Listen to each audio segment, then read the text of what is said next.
I saw something today I should never have seen. My own son Marcus, the man I raised with so much love, rifling through my documents like a thief in my own home. And the worst part is, he doesn't know I saw him. He doesn't know the security camera I sent to be repaired is working perfectly again. It all started 3 days ago when I called the technician to fix the surveillance system. It had been broken for weeks, and I felt vulnerable. A 68-year-old woman living alone after Marcus and his wife, Angelica, insisted on moving in with me to take better care of me. How bitterly ironic. I completely forgot to mention to them that I'd hired someone for the repair. I was so used to them controlling every aspect of my life that it simply slipped my mind. But thank God it did, because otherwise I would have discovered the truth too late. This morning, after Marcus supposedly left for a job interview and Angelica went to the grocery store, I decided to check if the cameras were working on my phone. The app the technician had installed let me see the whole house in real time. At first, I thought about testing it later, but something urged me to do it immediately. I tapped the screen, and there they were, crystal clear images of my living room. My heart stopped. Marcus and Angelica hadn't gone anywhere. They were right there in my living room with all my documents scattered across the coffee table as if it were their personal office. Marcus held my folder of important papers, the one I always kept locked in my bedroom desk. Angelica held papers, examining them one by one in the light from the window. They moved with the familiarity of people who had done this before. "Where's the original deed?" I heard Angelica's voice through the camera's audio. Her tone was cold, calculating. "Albert told us he specifically needs the original document to make the forgery believable." Albert. That name sent a chill down my spine. He was a lawyer Marcus had met at some bar, a shady-looking guy who had always given me a bad feeling. Now I understood why. "It has to be here," Marcus replied, his voice heavy with frustration. "Mom is so meticulous with these things. She keeps everything meticulously organized." That word came from his lips as if it were a curse. The same order and care he had always praised me for, he was now using against me. Angelica moved closer to the window, holding a document up to the light. "Look at this, Marcus. It says the house is worth more than $500,000, according to the last appraisal. Albert was right. It's worth all this effort." The house I bought with the sweat of 30 years of work as a nurse, the house where I raised Marcus after his biological father abandoned us when he was just 5 years old. The house I planned to leave him as an inheritance, not a prize for him to steal while I was still alive. "Once we have the deed in our name," Angelica continued, "we can sell and move her into something smaller. A 1-bedroom apartment will be enough for her last years." Her last years. They were talking about me as if I were already dead, as if I were just an obstacle to be removed on their path to prosperity. Marcus walked toward my bedroom. I watched him through another camera as he opened drawer after drawer, searching desperately. "She has to have a safe deposit box or something. She was always so paranoid about important documents." Paranoid. Another word that once meant protection, now turned into a flaw. He came back to the living room with empty hands and a face flushed with frustration. Angelica was waiting, arms crossed, clearly annoyed by the delay. "Albert gave us until Friday to get the original deed," she told him. "Without it, he can't do the job. And without the job, we'll keep living on the crumbs your mother gives us." Crumbs. She called the $700 a month I gave them for their personal expenses crumbs. Money I took from my modest pension to keep the peace in the house. Money that apparently wasn't enough for their ambition. "We'll pressure her more," Marcus said, slumping onto my favorite armchair. "We'll tell her they're medical insurance papers, something urgent she needs to sign. She's been so confused lately she won't even read what she's signing." Confused? It was true that sometimes it took me longer to remember names or dates, something completely normal at my age, but they had been cultivating that narrative, making me doubt my own mental clarity every time I questioned their decisions. "What if she gets suspicious?" Angelica asked. Marcus shrugged with an indifference that broke my heart. "What's she going to do? Call the police on her own son? Besides, once we sign the papers with Albert, it'll be too late to reverse the process." Angelica smiled for the first time in the entire conversation. It was a cruel, satisfied smile. Perfect! Then tomorrow, we'll bring her Albert's forged documents and tell her it's for updating her will. She'll sign without asking questions. They got up to put my documents away, but not as they had found them. They stacked them carelessly, without the order I always maintained. It was as if they weren't even trying to hide that they had been snooping. Before leaving the room, Marcus stopped and looked directly at where the camera was installed. For a moment, I thought he had discovered me, that he knew I was watching them, but he just stood there, thoughtful. "I wish we didn't have to do this," he murmured, more to himself than to Angelica. "Are you getting cold feet?" she asked, her tone a mix of surprise and annoyance. "No, but—" Marcus sighed deeply. "She's my mom, Angelica, the woman who raised me alone, who worked double shifts to give me everything I needed." For a moment, a microscopic flash of hope ignited in my chest. Maybe there was something left of the boy who used to hug me when he had nightmares. Maybe there was still salvation for us. But Angelica walked over to him and put a hand on his shoulder. "Marcus, honey, think about our future. Think about the kids we want to have. Are we going to depend on an old woman who gets more senile every day? This house is our chance to be independent, to build something of our own." And just like that, with those venomous words, the last vestige of my good son disappeared. I watched his expression harden again, as greed once again took over his features. "You're right," he finally said. "It's time to think about us." They left the room, and I stayed there, sitting in the kitchen, watching my phone screen as if it were a horror movie. But it wasn't fiction. It was my real life falling apart before my eyes. For 35 years, I had built that man. I fed him, clothed him. I educated him, comforted him in his failures, and celebrated his triumphs. I worked until I was exhausted to pay for his college. I gave up rebuilding my own romantic life to focus on him. And now my greatest creation had become my greatest betrayal. But there was something Marcus and Angelica didn't know, something that would turn them from hunters into prey without them even realizing it. I had all their conversations recorded. I had the evidence of their criminal conspiracy, and for the first time in months, I had the power to decide my own destiny. The war had just begun, and they didn't even know they had already lost. Over the next 3 days, I lived a double life I never imagined possible. On one hand, I was the same old woman, the loving mother who made breakfast, asked about their plans, and smiled when Marcus kissed my forehead before leaving.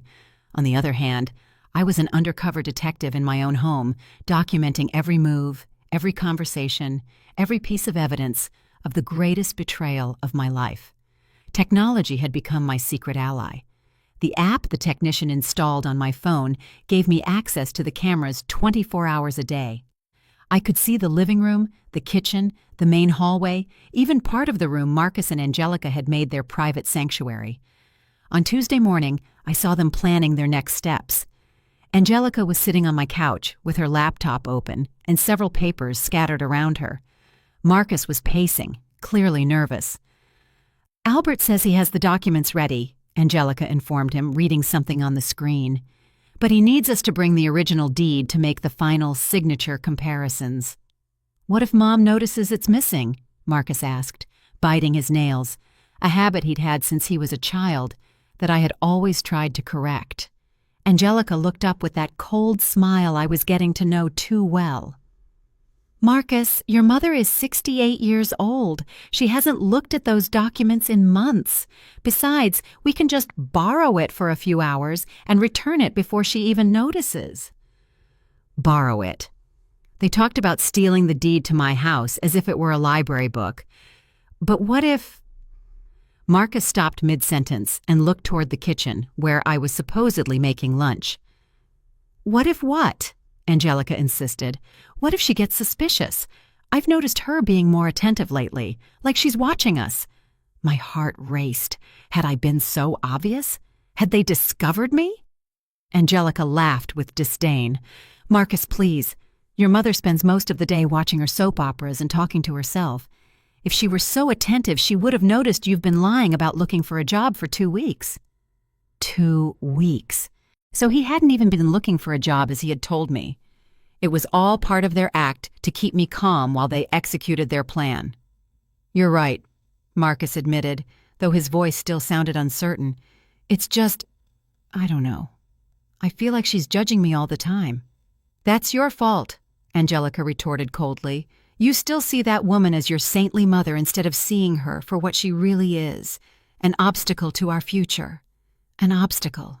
The word rang in my head like a funeral bell. For the woman my son had chosen as his life partner, I wasn't a person. I was simply something to be removed from their path.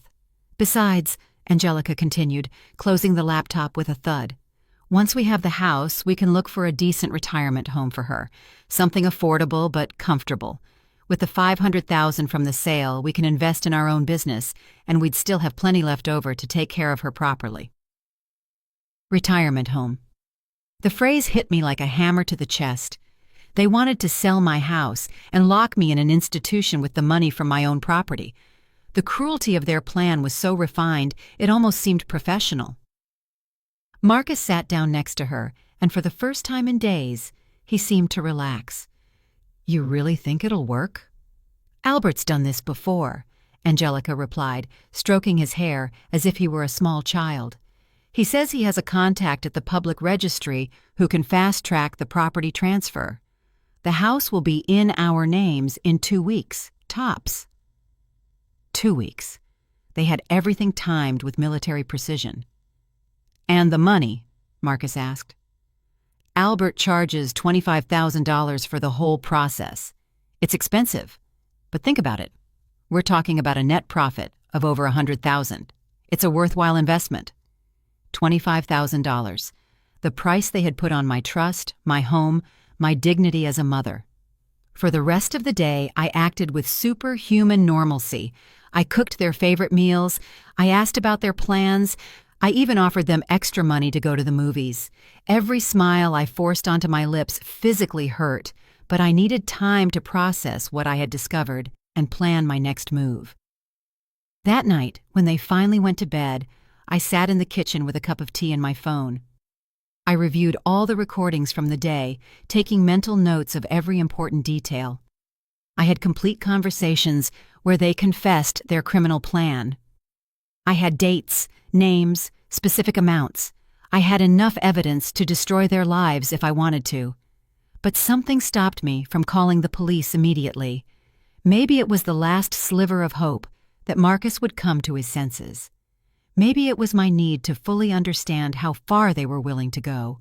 Or maybe, in the depths of my heart, I needed a direct confrontation before taking irreversible action. Wednesday dawned with a light rain that beat against the windows like tears from heaven. Marcus and Angelica had breakfast in silence, exchanging complicit glances that I pretended not to notice. There was a different tension in the air, as if something important was about to happen. "Mom," Marcus said after finishing his coffee, "we need to talk to you about something important." Here it was, the moment they had been preparing for. "Of course, my love," I replied, sitting across from them at the dining table. "What is it about?" Angelica cleared her throat and placed a folder I didn't recognize on the table. "Marisol, we've been thinking about your future, about your financial security." "My financial security?" I asked, genuinely confused by the direction of the conversation. "Yes," Marcus intervened, taking my hand with that fake tenderness that now made me sick. "We've been looking into wills, medical insurance, that kind of important thing every person your age should have in order." Angelica opened the folder and took out several documents that looked official. "A lawyer friend of Marcus's helped us prepare some papers to update all your legal documentation. They're standard forms, nothing complicated." Albert. It had to be him who had prepared those fraudulent documents. "What kind of documents?" I asked, feigning the naivety they expected from me. "Basically, it's to ensure that if anything happens to you," Marcus explained, "both your will and the ownership of the house are legally in order. It also includes an authorization for us to handle your medical and financial affairs if you ever can't do it yourself." Authorization to handle my affairs. They wanted me to sign over a complete power of attorney over my life.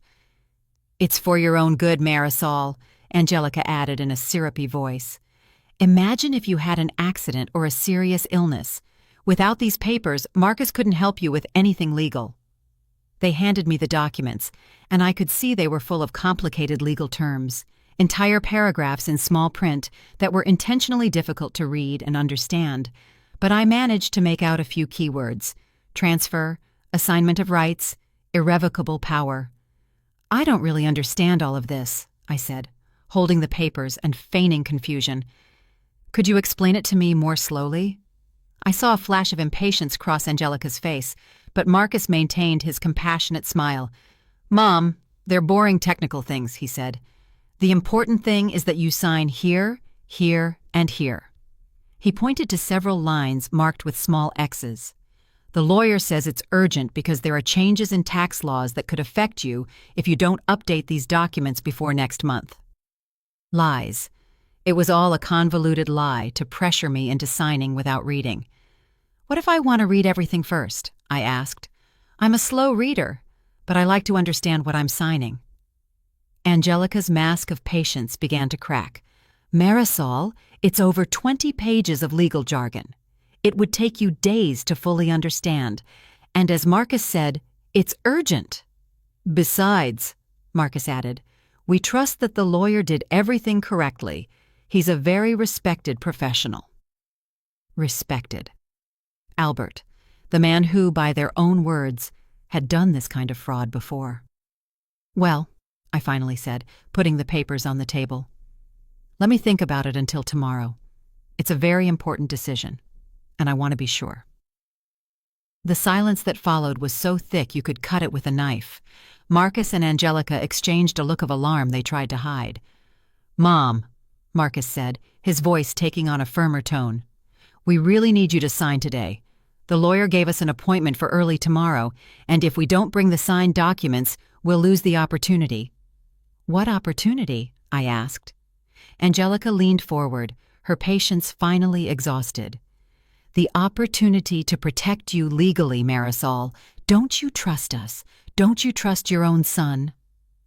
There it was, the emotional manipulation they had been saving as their final card, turning my caution into a matter of family trust. "Of course I trust you," I lied, picking up the pen Marcus had placed next to the documents. "I just wanted to be sure." I watched them immediately relax. Their faces lit up with a mix of relief and triumphant anticipation. They thought they had won. I held the pen over the first signature line and stopped. "You know what? I'm going to call my doctor first to ask if this could affect my medical insurance." "Mom!" Marcus exploded, completely losing his composure for the first time. "You don't need to call anyone, just sign the damn papers!" The shout echoed through the house like a gunshot. In that moment, I knew I had gone too far. I couldn't keep pretending. The war had officially begun. Marcus's shout still rang in my ears when I saw his true face for the first time in years. There was no longer a mask of a loving son, no fake smiles, no sweet words, only a man who was desperate and furious because his victim was resisting being devoured. "Marcus?" I whispered, dropping the pen on the table. "Why are you yelling at me?" He immediately realized his mistake. I watched as he tried to recompose his facade, as he struggled to regain control of the situation, but it was too late. The beast had shown its fangs. "I'm sorry, Mom," he said, running his hands through his hair. "I've just been so stressed lately. The financial situation, the job hunt, it's all overwhelming." Angelica put a hand on his arm in a gesture that seemed reassuring, but I knew was a silent warning to control his temper. "What Marcus means," she intervened in a calm voice, "is that these legal procedures are very stressful for everyone. That's why it's better to get it over with and not prolong it unnecessarily." Unnecessarily.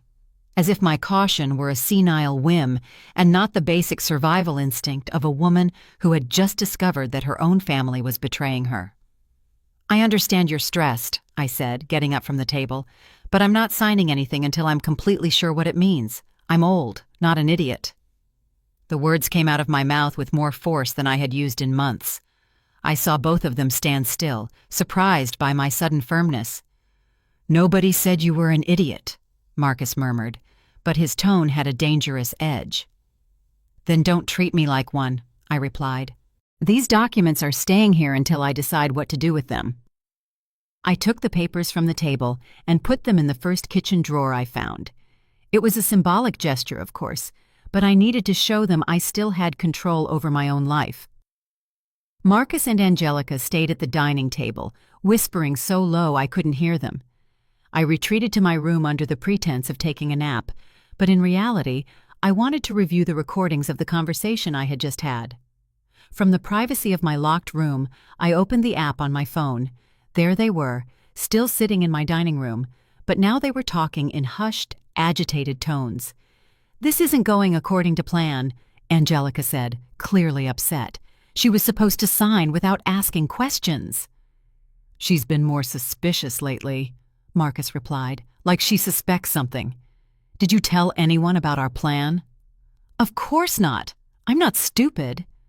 Angelica was pensive for a moment, drumming her fingers on the table. "We need to change our strategy. If she won't sign the easy way, we'll have to pressure her another way." "What do you propose?" "Your mother depends on us financially for a lot of things, doesn't she? Private medical services, big grocery runs, extra expenses." "Yeah, but her pension covers the basics." "Exactly, the basics." Angelica smiled with malice. What would happen if those extra expenses suddenly disappeared? If she had to live solely on her pension? Marcus frowned, not fully understanding where the conversation was going. "Think about it," she continued. "Without our financial support, she'd have to cancel her private medical insurance, depend solely on the public system. Without our car, she'd have to take public transport or expensive taxis. Without our help with the shopping, she'd have to carry heavy bags all by herself." The perversity of their plan began to take shape before my eyes. They wanted to create an artificial crisis in my life to force me to become completely dependent on them. "It's brilliant," Marcus admitted, and the pride in his voice made me feel sick. "If we pressure her financially, she'll have no choice but to sign the documents to ensure our continued support." "Exactly. And if she resists, we just tell her we can't afford to help her because we don't have stable jobs, that we need legal certainty about our shared future to justify that emotional and financial investment." Investment.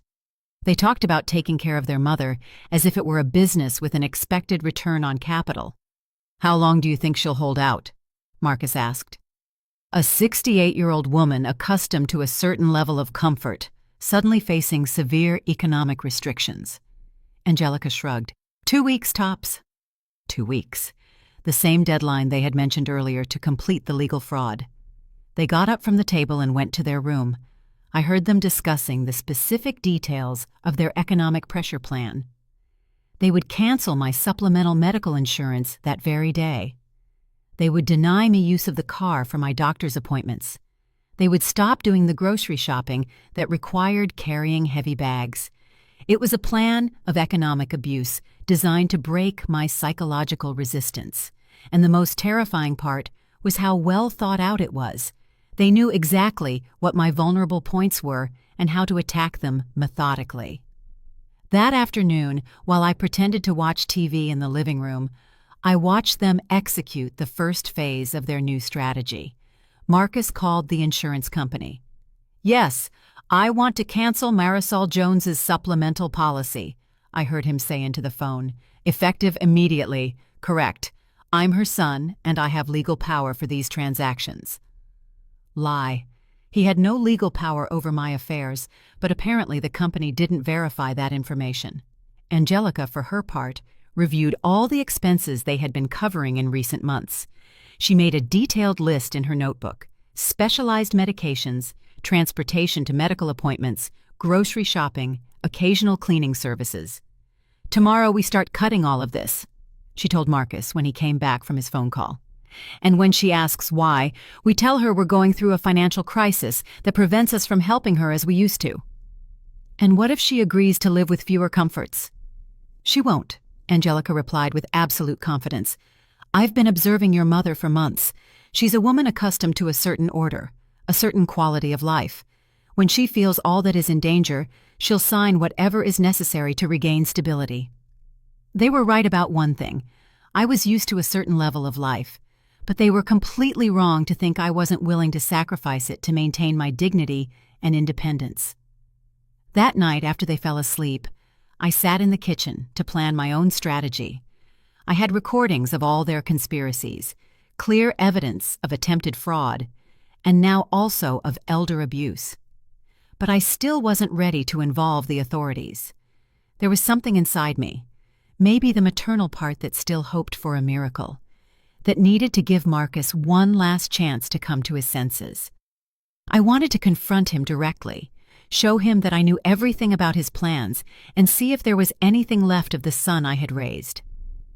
I decided that the next day I would put my own plan into action. If they wanted to play with psychological pressure, I would show them how someone with 68 years of life experience does it.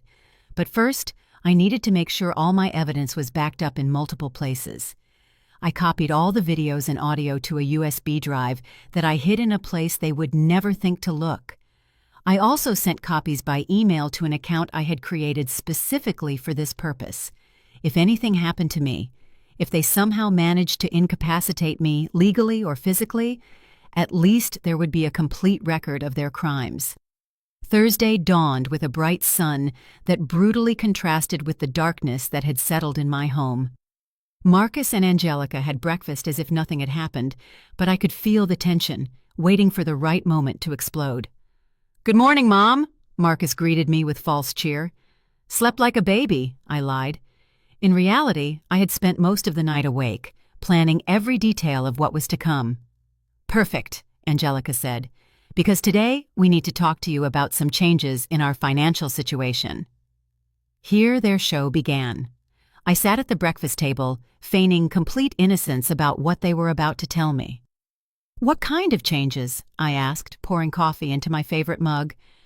Marcus exchanged a meaningful look with Angelica before continuing. "Well, Mom, as you know, I've been looking for work for several weeks, without success. Several weeks.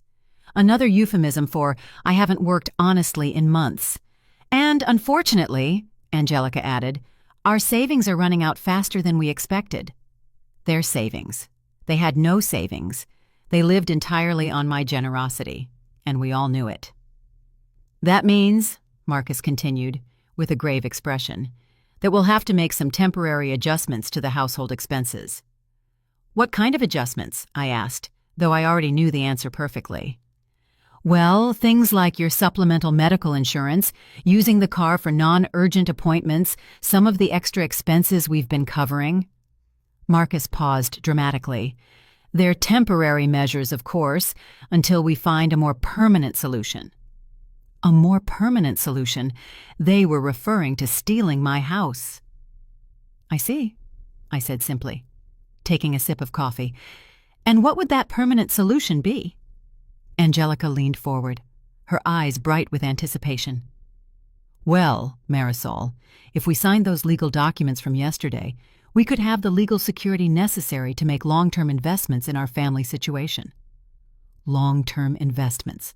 Selling my house and locking me in a retirement home. "I see," I replied, remaining perfectly calm. "So the documents from yesterday weren't just for my legal protection." They froze. I had just shown that I had perfectly understood the connection between their economic blackmail and the fraudulent papers. "Mom," Marcus began, "we just want what's best for everyone." "No," I interrupted, getting up from the table. "You want what's best for you, and you're willing to destroy your own mother to get it." The silence that followed was absolute. Finally, after days of acting, I had laid all my cards on the table. The war was no longer secret. It was open, declared, and without quarter. The silence in the kitchen spread like an oil slick. Marcus and Angelica looked at me with a mix of shock and calculation, as if they were completely reevaluating their opponent. I was no longer the naive mother they had been manipulating. I was a woman who had discovered their game and was ready to confront them. "Mom," Marcus finally said, his voice filled with a fake concern that was now repulsive to me, I think you're misinterpreting our intentions." "Oh, really?" I replied, crossing my arms. "Then explain to me why your financial crisis perfectly coincides with your need for me to sign documents you won't let me read." Angelica intervened with that condescending smile she had perfected during months of manipulation. "Marisol, I understand you might feel confused by all this complex legal information." "I'm not confused," I cut her off sharply. "I'm betrayed." The word landed on the table like a bomb. I saw Marcus physically flinch, as if he was finally comprehending the magnitude of what he had been doing. "Betrayed," I repeated, savoring each syllable. "By the son I raised alone, who I fed with my own labor, who I educated by sacrificing my own comfort. The son who now wants to steal my house while I sleep." "I don't want to steal anything from you," Marcus exploded, hitting the table with his fist. "Everything I do is thinking about our shared future." "Our future?" I laughed bitterly. "Marcus, your plan includes putting me in a retirement home with the money from my own house. In what part of that plan am I included as family and not as an obstacle?" Angelica and Marcus exchanged a look of alarm. I had just shown them I knew more than they had calculated. "I don't know where you get these ideas," Angelica murmured, but her voice had lost all its previous confidence. "Ideas?" I took my phone out of my pocket and put it on the table. "Do you want me to remind you of your exact words about finding something affordable but comfortable for my last years?" The color completely drained from their faces. Marcus looked at the phone as if it were a poisonous snake. You weren't recording us," he whispered. "No," I replied with deadly calm. "You were recording yourselves.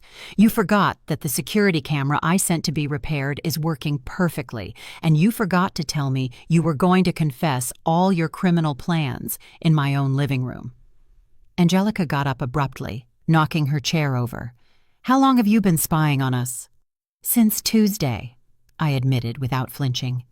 3 full days of recordings where you confess your conspiracy to forge my signature, steal my house, and get rid of me.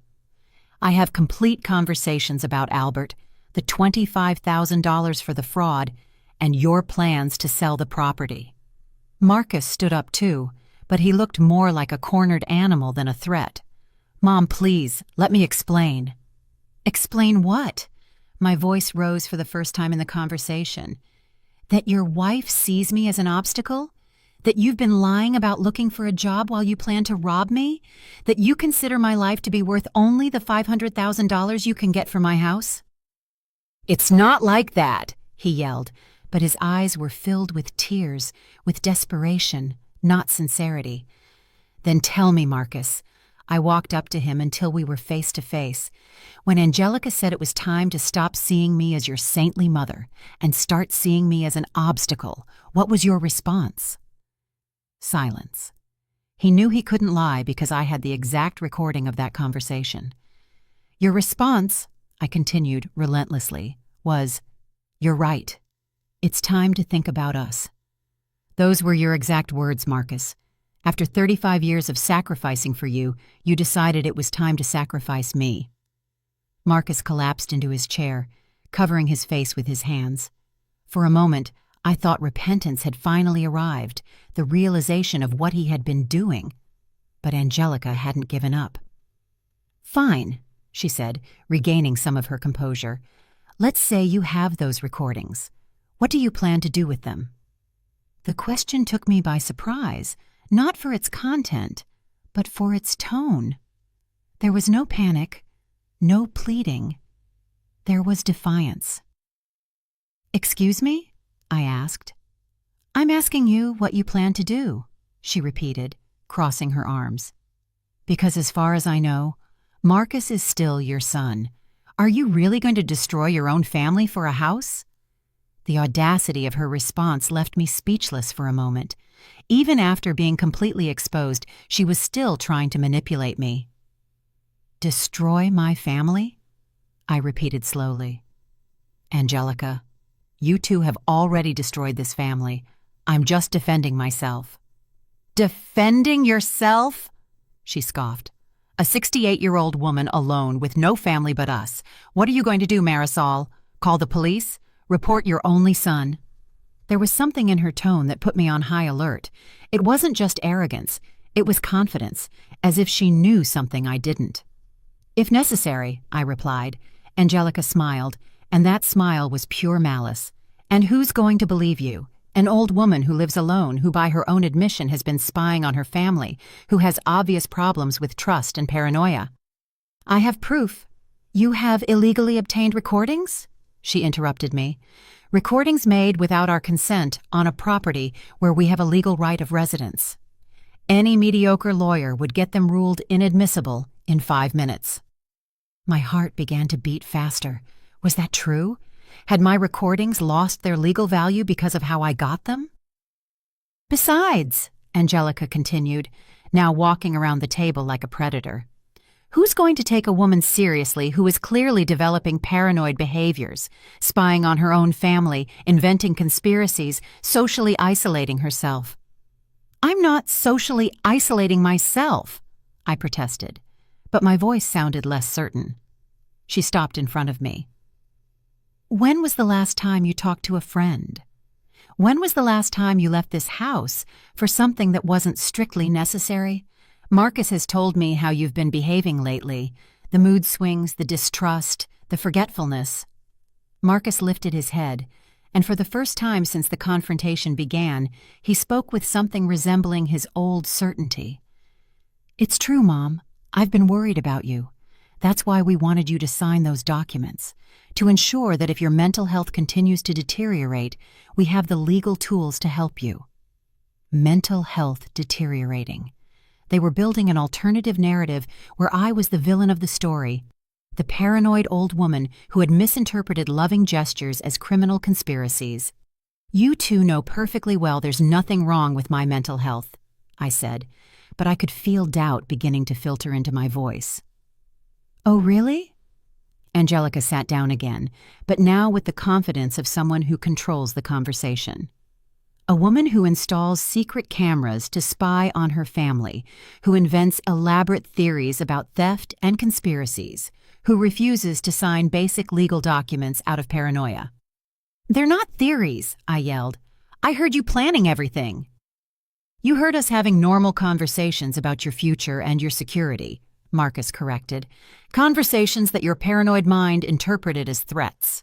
It was brilliant, diabolically brilliant. They were completely turning the situation around, converting my discovery of their betrayal into evidence of my own supposed mental instability. "Albert," I said desperately. "You talked about Albert and the $25,000 to forge documents." "Albert is a real lawyer who's helping us with real legal paperwork," Angelica replied without blinking. "The $25,000 are his fees for a complex job of updating documentation, all completely legal." "And the retirement home thing? Selling the house?" Marcus sighed, as if he were talking to a spoiled child. "Mom, we talked about future options in case you ever need specialized care. It's something all responsible families consider." I felt as if the floor were opening up beneath my feet. Every piece of evidence I thought I had, every conversation I had recorded, they were reinterpreting as evidence of my own mental decline instead of their betrayal. But you said I was an obstacle," I murmured, feeling my confidence vanish. "We said that your resistance to planning your future was an obstacle to us helping you properly," Angelica corrected in a patient tone, as if speaking to a psychiatric patient. "Mom," Marcus came closer and put his hands on my shoulders, "we're worried about you. This behavior isn't normal. The paranoia, the accusations, spying on your own family. Maybe you need to talk to someone, a professional." A psychiatrist. They wanted to make me seem crazy to invalidate any resistance to their plans. But then I remembered something they couldn't reinterpret or manipulate. "If everything is so innocent," I said, regaining some of my strength, "you won't mind showing those documents you want me to sign to an independent lawyer. Not Albert, someone I choose." The silence that followed gave me all the answer I needed. Angelica and Marcus looked at each other, and in that look, I saw the panic they had been hiding under their new manipulation strategy. "Of course," Angelica finally said, but her voice had lost all its previous confidence. "Whenever you want." But I knew she was lying, and they knew that I knew she was lying. The war had entered a new phase. It was no longer just about fraudulent documents or stolen houses. It was about my sanity, my credibility, my right to be believed. And that was a war I was not willing to lose. The next few days were the strangest of my life. Marcus and Angelica had completely changed their strategy, but not toward honesty, toward something much more sinister. They were treating me as if I were mentally ill and needed specialized care. It all started that same afternoon when I heard Marcus make a phone call that chilled my blood. "Dr.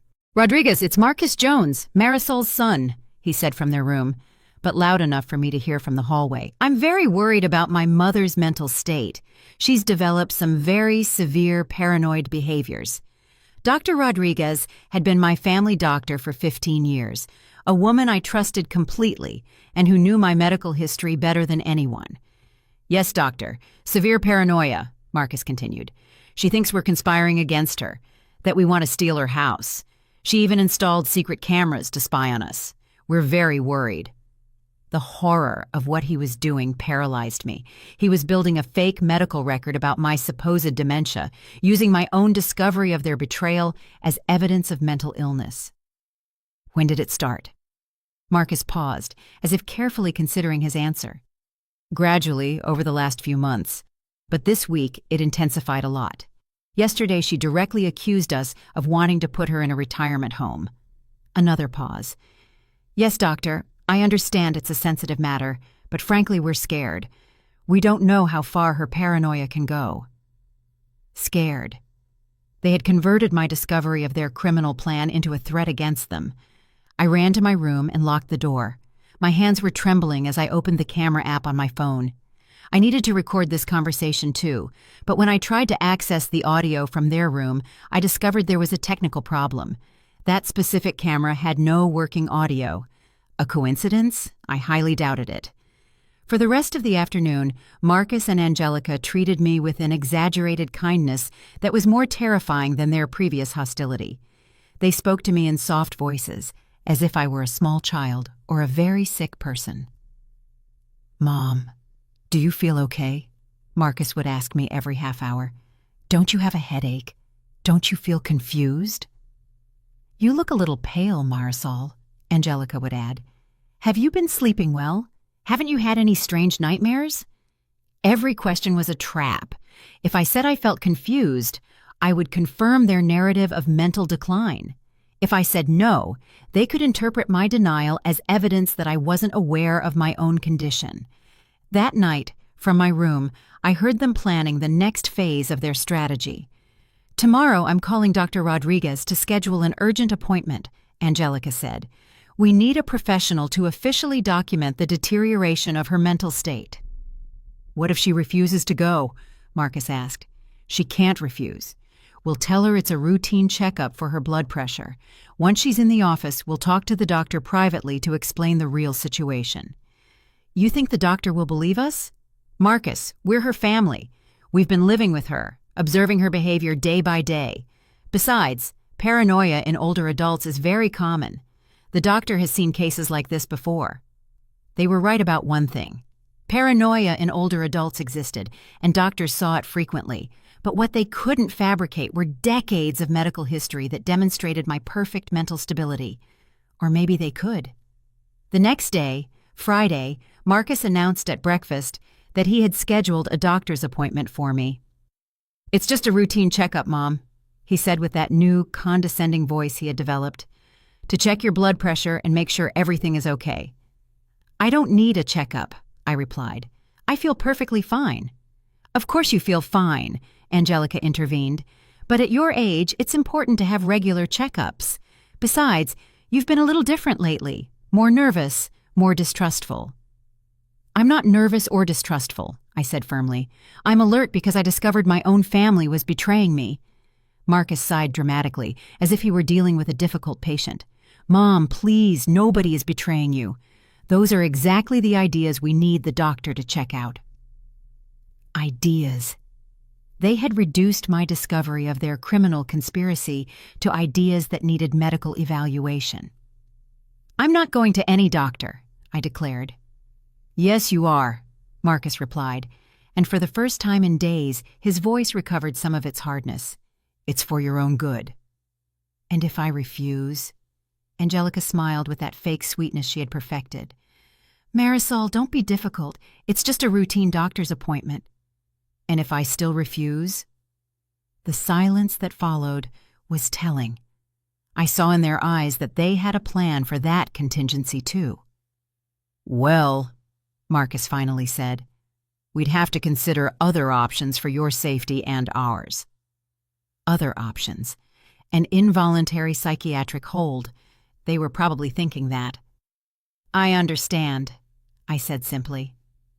That afternoon, while they were supposedly out shopping, I called Dr. Rodriguez directly. "Doctor, it's Marisol Jones," I said when I finally got through to her. "Marisol, what a coincidence you're calling. Your son was here yesterday, very worried about your mental state." My heart sank. Marcus had already planted the seeds of his false narrative. "Doctor, I need to speak with you personally, but not at the appointment Marcus scheduled. In private." There was a pause. "Marisol, do you feel safe in your house? Is your son treating you well?" It was a loaded question. Dr. Rodriguez had experience with elder abuse, but Marcus had managed to position himself as the concerned son instead of the abuser. "Doctor, my son and his wife are trying to steal my house using fraudulent documents. When I discovered them, they decided to make me look mentally incompetent to discredit my accusations." Another, longer pause this time. "Marisol, those are very serious accusations. Do you have any proof of what you're saying?" "They destroyed all my evidence. They removed the security cameras, erased the recordings, manipulated my memory, making me believe I had imagined everything." "And how do you know you didn't imagine it?" "Because an hour ago, I heard Marcus talking on the phone with Albert, the lawyer they're going to hire for the forgery. He mentioned a $3,000 down payment and said that Angelica could forge my signature if necessary." Dr. Rodriguez took notes as I spoke. "Can you repeat exactly what you heard?" I recounted the conversation word for word. I watched as her expression became more serious with each detail. "Marisol, these are accusations of fraud and elder abuse. If they're true, we need to involve the authorities. But do you believe me? I've known your medical history for 15 years. You haven't shown any signs of cognitive decline or dementia. Your last neurological exam was completely normal. But Marcus told you I was developing paranoia. Marcus called me concerned. That's true. But after hearing your version, I think there's another explanation for your so-called paranoia." "What is it?" "That it wasn't paranoia at all. It was correct intuition about a real threat." For the first time in days, I felt validated. I wasn't crazy. I hadn't imagined anything. My instinct had been correct from the beginning. "What do you suggest we do?" I asked. "First, we're going to do a full cognitive exam right here to officially document that you are in perfect mental faculties. Second, I'm going to give you the contact of a private detective specializing in cases of family abuse. Third, we're going to talk to a lawyer specializing in elder protection. And Marcus can't know anything about this until we have all the legal protections in place." For the next 2 hours, Dr. Rodriguez put me through a complete battery of cognitive tests: short and long-term memory, executive function, spatial and temporal orientation, abstract reasoning ability. I passed all the tests with perfect scores. "Marisol," she finally said, "you have the sharpest mind I've seen in a woman your age. There is absolutely no sign of cognitive decline. I can document that officially." "I already am." "This medical report clearly states that you are in full mental faculties and are perfectly capable of making legal and financial decisions." We returned home at noon. Marcus and Angelica greeted me with poorly disguised anxiety. "How did it go, Mom?" Marcus asked. "What did the doctor say?" "She said I'm perfectly fine," I replied with a straight face. that there are no cognitive problems, and that it was probably all just accumulated stress. I watched their faces light up with relief and something I recognized as disappointment. Stress? Angelica asked. Why stress? From living alone, from worrying about the future, from not having clarity about my legal documents, I improvised. The doctor suggested it might be a good idea to finally organize those papers you wanted me to sign. Marcus and Angelica exchanged a look of barely contained triumph. That's great news, Mom, Marcus said. So, are you ready to sign those documents? I think so, I lied. But the doctor suggested it would be good to review them calmly first, to fully understand what I'm signing. Of course, Angelica replied quickly. You have all the time you need. Perfect. We could review them together tomorrow afternoon. I want to be completely sure before I sign. Absolutely. Marcus smiled with that fake warmth I knew too well. But now I also had my own secret agenda. That afternoon, while they thought I was taking a nap, I was on the phone for hours. First with the private detective Dr. Rodriguez had recommended, then with the lawyer specializing in elder protection. Mrs. Jones, the detective told me, we need direct evidence of their fraudulent plan. Would you be willing to wear a hidden microphone to record their conversations? Is that legal? Perfectly legal to record conversations in your own home when there is reasonable suspicion of criminal activity. Then yes. Perfect. We'll install the equipment first thing in the morning. We'll also place hidden cameras in your living room and dining room. The lawyer was just as direct. With the recordings you get and the medical report from Dr. Rodriguez, we'll have a solid case not only to prevent the fraud, but to criminally prosecute your son and daughter-in-law. Criminal prosecution, conspiracy to commit fraud, attempted document forgery, financial elder abuse. We're talking about several years in prison. Several years in prison for Marcus, my son. Is there an alternative? I asked. Could we offer them a deal where they completely abandon their criminal plans in exchange for not pressing charges? But we would need solid evidence first to have negotiating power. That night, while Marcus and Angelica celebrated in whispers what they believed would be their imminent victory, I carefully planned the trap I was going to set for them. The next day, during our review of the documents, I would have high-quality recordings of everything they said.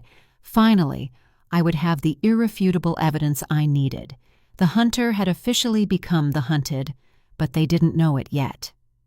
Tuesday morning arrived with a crystal-clear light that seemed to portend the end of this nightmare. At 7 a.m, while Marcus and Angelica were still asleep, the private detective and a specialized technician arrived discreetly at my house. In less than an hour, they had installed high-quality microphones on my clothes and microscopic cameras in strategic locations in the living room and dining room. Everything was completely invisible, but capable of capturing every word and every gesture with perfect clarity. Remember, Mrs. Jones, the detective instructed me before leaving, try to get them to specifically confess to their forgery plans. We need them to say clearly that they are going to forge your signature or that they are going to use fraudulent documents. And if they get suspicious, act exactly as you have been acting. Be cooperative but cautious. They expect you to be that way after everything that has happened. At 2 p.m, just as we had agreed, we sat down at the dining table to review the documents. Marcus had spread all the papers on the table, and Angelica had a pen ready next to each page that required a signature. All right, Mom, Marcus began with that exaggerated patience he had perfected. We're going to review each document so you understand exactly what you're signing. Perfect, I replied, discreetly adjusting my blouse to ensure the microphone would pick up everything clearly. Marcus started with the first document, explaining it line by line. It was indeed a power of attorney, but it was worded in a way that would give them almost absolute control over my finances and property. This document, he explained, would allow us to handle your affairs if you ever couldn't do it yourself. And what exactly does couldn't do it myself mean? I asked. Angelica intervened. Well, if you had an illness, or if your memory started to fail, or if you simply decided it was too much work to handle everything alone. Or if you two decided my memory was failing? I asked with apparent innocence. Marcus tensed slightly. Why would you say that, Mom? Well, after what happened last week when you thought I was developing paranoia. That was different, he replied quickly. You were showing real symptoms of confusion. Real symptoms or convenient symptoms? The silence that followed was tense. I watched as Marcus and Angelica exchanged warning glances. I don't understand what you mean, Angelica finally said. I mean, it's very convenient that just when I discover you want me to sign documents I don't fully understand, I suddenly develop memory problems that justify you taking control of my life. Marcus leaned forward, his patience beginning to crack. Mom, no one is trying to control your life. No? Then explain to me why this document gives you the power to sell my house without my consent. It doesn't say that, Angelica protested. Yes, it does, I insisted, pointing to a specific clause. It says here that you can dispose of real estate as you see fit for the welfare of the grantor. Marcus sighed in frustration. Mom, that clause exists for emergency situations, if you needed expensive medical care, for example. Or if you decided I needed care in a retirement home. Why do you keep talking about retirement homes? Angelica's voice had a sharp edge. Because I heard you say that with the $500,000 from the sale of the house, you could find something affordable but comfortable for my last years. This time, the silence was absolute. Marcus had gone pale, and Angelica seemed to be quickly calculating her options. I don't know what you're talking about, Angelica finally muttered. Of course you do. Just as you know that Albert isn't a legitimate lawyer, but someone who specializes in forging documents. Marcus abruptly got up from the table. Where did you hear that name? On your phone call yesterday morning, when you told him the old lady was more alert than expected and that Angelica could forge my signature if necessary. The mask finally fell completely. Marcus looked at me with a mix of panic and fury that reminded me of the child who used to throw tantrums when he was caught in a lie. You've been spying on us, he accused. I've been protecting myself, I corrected. From my own son, who decided that robbing me was easier than working honestly.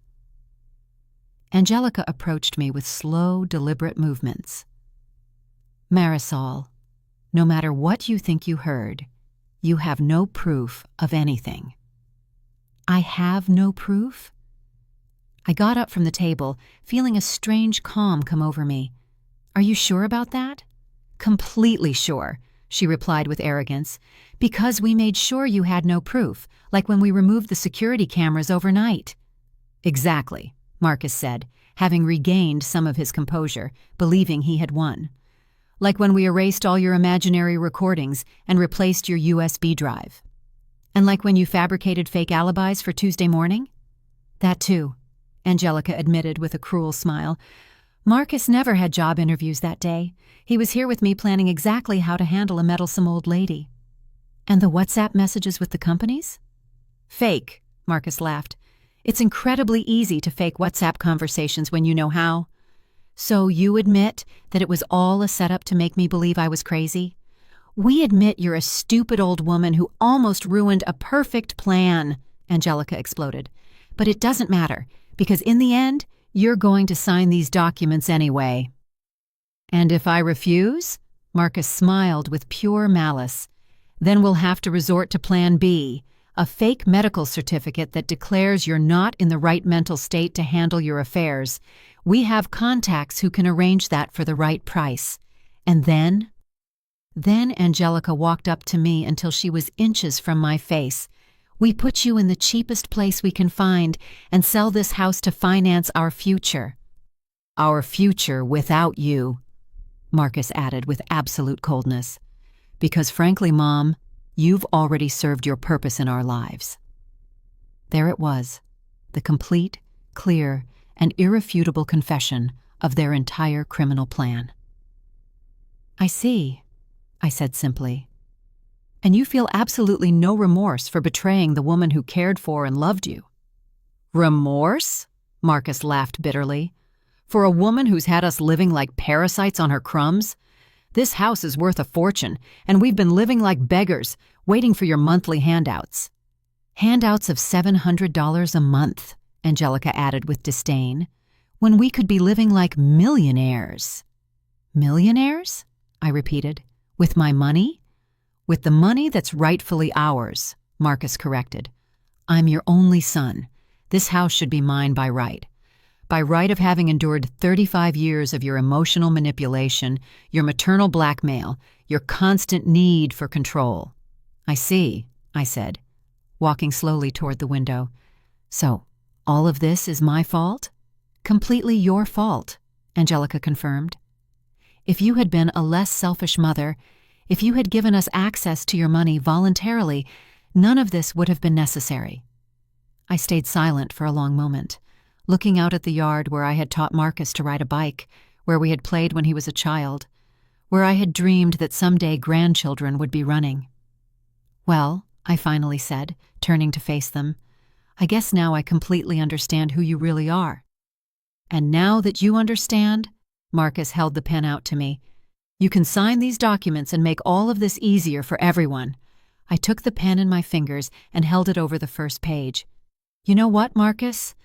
I told him with a smile he didn't know how to interpret. "You're right about one thing." "What?"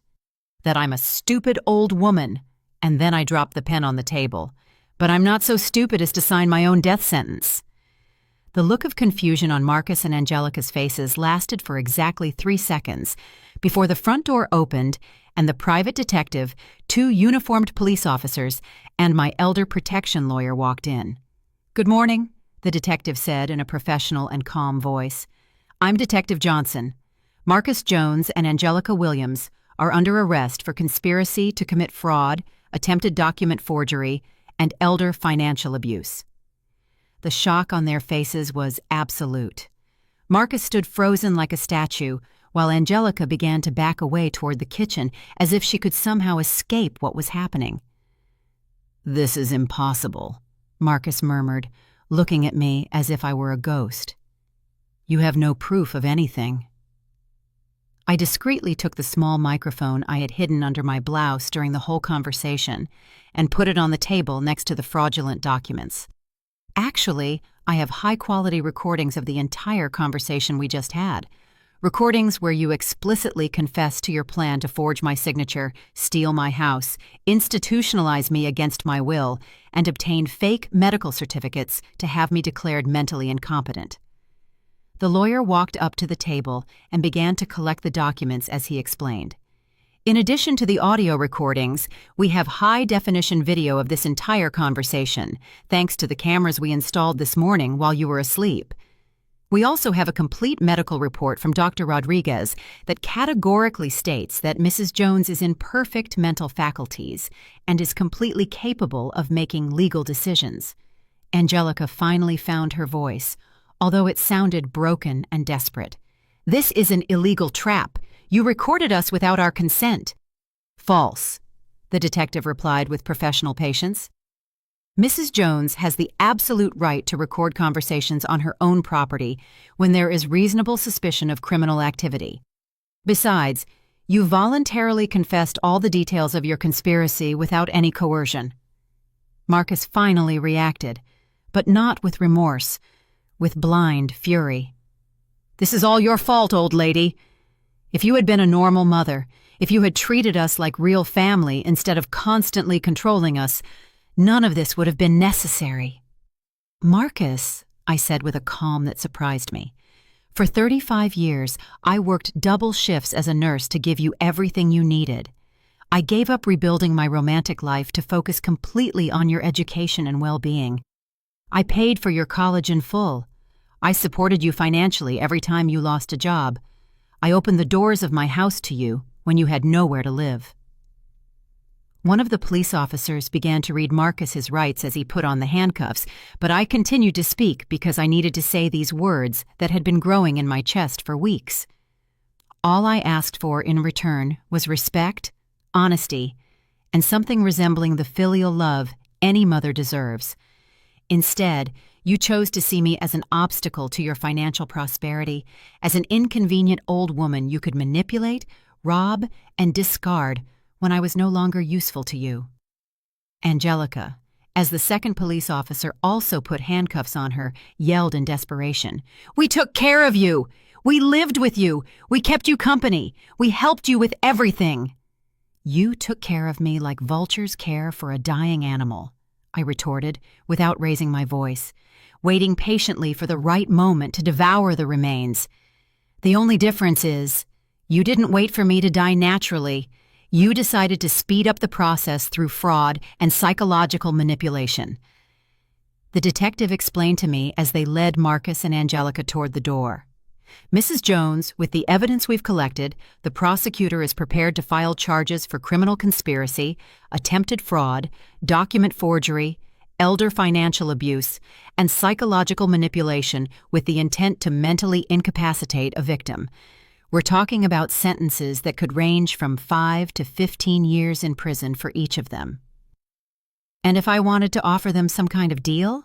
I asked, feeling that last vestige of maternal love that never seemed to completely die. My lawyer intervened. "We could consider a deal where they renounce any future claim on your property or inheritance, stay at a minimum distance of 500 feet from you permanently, and complete rehabilitation programs for family abuse. In exchange," he continued, "you could consider not insisting on the maximum criminal sentence." Marcus, from the front door, with his hands cuffed behind his back, looked at me with eyes that mixed hatred and desperate pleading. "Mom, please think about it. I'm your only son. Are you really going to destroy your own family for a house?" The question that had been tormenting me for days finally had a clear and definitive answer. "Marcus, you destroyed this family the moment you decided my life was worth only the dollars you could get for my house. I'm simply protecting what's left of my dignity and my right to live in peace for the years I have left." After Marcus and Angelica were taken away, I was alone in my house for the first time in months. The silence was profound, but not terrifying. It was the silence of recovered peace, of eliminated danger, of betrayal finally exposed and punished. I sat on my favorite armchair, the same one where I had so often comforted Marcus as a child, where I had read him stories, where we had watched movies together during his adolescence. Now it was simply my armchair again, in my house, in my life that finally belonged entirely to me. 3 months later, Marcus and Angelica accepted the deal we offered them. They gave up all rights to my property, agreed to stay away from me permanently, and completed rehabilitation programs. In return, they served only 18 months in prison instead of the 10 years they could have faced. Some people asked me if I didn't regret being so hard on my only son. My answer was always the same. I didn't regret raising him when he was a defenseless child who needed love. I only regretted not having understood sooner that maternal kindness should never be practiced at the cost of self-destruction. Now I live peacefully in my home, surrounded by neighbors who have become my new chosen family. I have learned that true family is not defined by blood or legal documents, but by mutual respect, honesty, and genuine love. And when I look back at everything I went through, I realize that the woman who emerged from that experience is stronger, wiser, and infinitely freer than the one who entered it. Sometimes, to save yourself, you have to be willing to lose the ones you thought you loved the most. Did you like my story, and which city are you listening from? Let's meet in the comments. If you like the story, you can support me by sending a super thanks so I can keep bringing more stories like this. Thank you so much for your sweet support. I'm looking forward to your comments on the story. On the screen, you can see 2 new life stories that I highly recommend. There's so much more on my channel. Don't forget to subscribe. See you in the next life story with love and respect.